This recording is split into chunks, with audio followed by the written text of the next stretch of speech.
Hello guys, কেমন আছেন আপনারা? আশা করি ভালো আছেন। আজকেকার এই ভিডিওতে তেলেগুর সবচেয়ে জনপ্রিয় অ্যাক্টর আল্লু অর্জুন সম্পর্কে সংক্ষেপে জানতে চলেছি।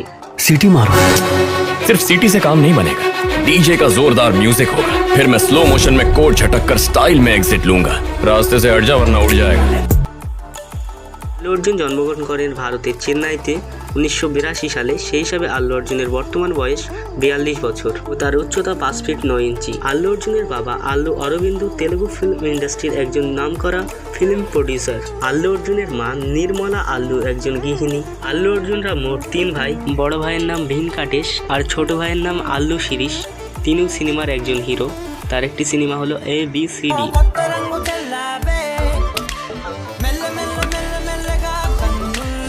আল্লু অর্জুন বিয়ে করেছেন স্নেহা রেড্ডিকে। আল্লু অর্জুনের মোট 2 জন সন্তান রয়েছে। আল্লু অর্জুনের ছেলের নাম আল্লু আয়ান, আল্লু অর্জুনের মেয়ের নাম আল্লু আর্থা। তাছাড়া আল্লু অর্জুনের ফিল্ম ইন্ডাস্ট্রিতে অনেক আত্মীয় আছে, যেমন রামচরণ হচ্ছে আল্লু অর্জুনের ফুফাতো ভাই, রামচরণের বাবা চিরঞ্জীবী হচ্ছে আল্লু অর্জুনের ফুফা, পাবন কল্যাণ হচ্ছে আল্লু অর্জুনের ছোট কাকা। বর্তমানে আল্লু অর্জুনের মোট সম্পত্তি হচ্ছে 460 কোটি রুপি। তো যাই হোক, আল্লু অর্জুন অভিনয় জগতে কিভাবে আসলেন সংক্ষেপে দেখে আসি। আল্লু অর্জুন 1985 সালে যখন তার বয়স মাত্র 3 বছর, তখন তার বাবার প্রযোজিত ও ফুফার অভিনীত সিনেমায় শিশু শিল্পী হিসাবে যাত্রা শুরু করেন। তারপর 1986 সালে সাথী মুথিয়াম নামক সিনেমাতে আল্লু অর্জুনকে দেখা যায়। এরপর আল্লু অর্জুন আর কখনোই শিশু শিল্পী হিসাবে কাজ করেনি। এরপর 2001 সালে যখন তার বয়স 18 বছর, তখন তার বাবার প্রযোজিত ও ফুফার অভিনীত ড্যাডি নামক সিনেমায় 2 মিনিটের জন্য আল্লু অর্জুনকে একটি নাচের দৃশ্যে দেখা যায়।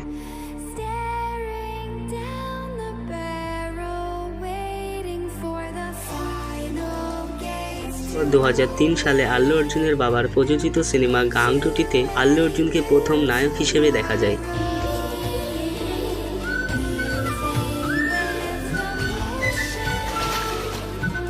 এই সিনেমাটি বক্স অফিসে তেমন একটা ভালো করতে পারেনি ও এই সিনেমায় আল্লু অর্জুনের স্মার্টনেস, অভিনয়, চেহারা নিয়ে তেলুগু ফিল্ম পাড়ায় ক্রিটিসাইজ করা হয়। এরপর 2004 সালে আল্লু অর্জুনের আরিয়া নামের আরও একটি সিনেমা রিলিজ হয় এবং এই সিনেমাটা অনেক হিট হয়।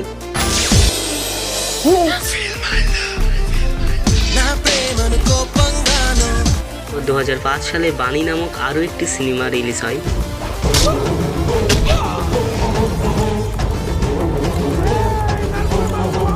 এই সিনেমাটাও ব্যাপকভাবে হিট হয়। এরপর 2006 সালে আসে হ্যাপি নামক সিনেমাটি। এটিও ব্লকবাস্টার হিট হয়। তবে আল্লু অর্জুন তার স্টাইল স্টার খেতাবটি পান 2007 সালে, কারণ আল্লু অর্জুন ওই বছর 2007 সালে তার স্টাইলে এবং ফিগারে অনেক পরিবর্তন নিয়ে আসে। 2007 সালে দেশামুদ্র সিনেমাতে আল্লু অর্জুন প্রথম মাস্কুলার স্টাইল স্টার হিরো হিসাবে আত্মপ্রকাশ করেন।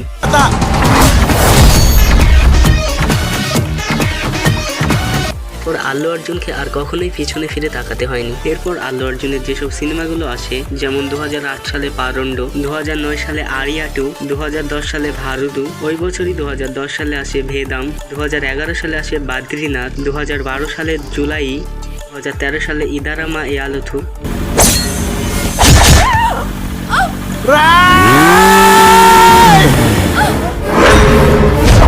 2014 সালে আল্লু অর্জুনের 3টি সিনেমা আসে। প্রথমটি হলো ইয়ে ভাদু, তারপর আসে রেস গুরু রাম। 2015 সালে 2টো সিনেমা আসে। প্রথমটি সন অফ সত্যমূর্তি, এরপর আসে রুদ্রা মা দেবী। 2016 সালে আসে সারাই নডু।